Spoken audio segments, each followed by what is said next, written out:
कपिल जी बोले, हे माते, जिसकी सत्ता से समस्त सृष्टि का संचालन हो रहा है, जिसकी माया से संपूर्ण जगत प्रकाशमान है, उसी को ज्ञानी पुरुष आत्मा कहते हैं। जिसका कभी नाश नहीं होता, उसी के द्वारा सभी जीवों का पालन होता है। जिसे आध्यात्मिक ज्ञान प्राप्त हो जाता है, उसे कभी संसारी माया व्याप्त नहीं होती।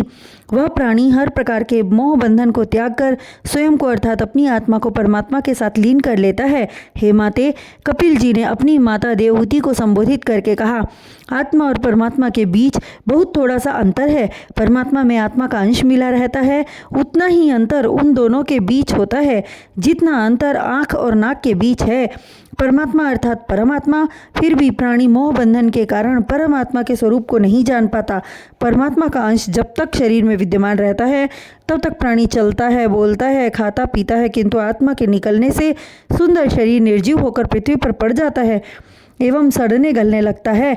मृत्यु होने पर स्वजन भी उस नश्वर शरीर को शीघ्र आंखों के सामने से हटा देने का प्रयत्न में जुट जाते हैं।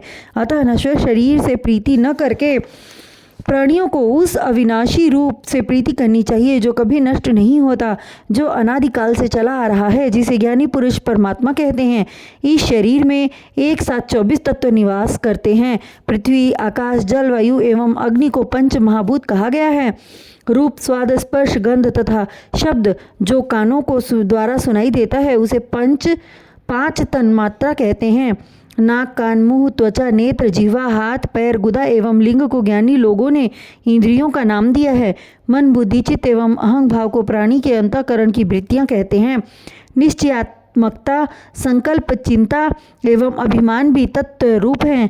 इस प्रकार मानव शरीर 24 तत्वों की पूर्ति होने से निर्मित होता है और 25वां तत्व स्वयं परमात्मा है। और जिस प्राणी ने उस परम स्वरूप परमात्मा को पहचान लिया तथा उसे अपना सर्वस्व मानकर अपने मन रूपी मंदिर को उनके चरण कमलों में अर्पित कर दिया, उसे जप तप करने की आवश्यकता नहीं है, किंतु बिना पहचाने हर प्रकार का शुभ कार्य करना निरर्थक सिद्ध होता है। मन में प्रभु के प्रति अटूट प्रेम एवं श्रद्धा होनी चाहिए।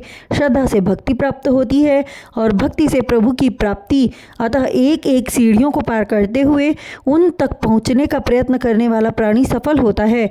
जो छलांग मारकर पहुँचने का प्रयत्न करता है वह धराशायी होता है। संसारी माया में जीने वाले प्राणियों के लिए 3 प्रकार की भक्ति के रूप हैं। प्रथम राजसी भक्ति, द्वितीय तामसी भक्ति और तृतीय सात्विक भक्ति। सात्विकी भक्ति को ऋषि मुनियों ने सर्वोत्तम भक्ति माना है, जो कि अत्यंत निर्मल भक्ति है। राजसी भक्ति सांसारिक सुखों की प्राप्ति हेतु की जाती है, जिसमें प्राणी धन संपत्ति, स्त्री एवं पुत्र आदि की कामना करता है। एवं तीसरी भक्ति को तामसी भक्ति इसलिए कहा गया है कि इसमें तामस अर्थात राक्षसी गुण का वास होता है। इस भक्ति में प्राणी अपने शत्रु का वध करने की इच्छा मन में रखकर भक्ति करता है। कपिल देव जी बोले हैं, इसलिए हे माता, प्रभु को अर्थात मुझको सबसे अधिक सात्विकी भक्ति प्रिय है।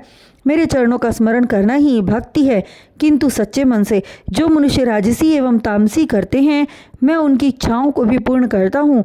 मेरे नाम का जप करना अत्यंत कल्याणकारी है, किंतु सात्विकी विधि से भक्ति करने वाले प्राणी से अति प्रसन्न रहता हूँ और उसे साक्षात दर्शन देता हूँ तथा सदा आत्मा के रूप में उसके तन में स्वयं में मैं निवास करता हूँ।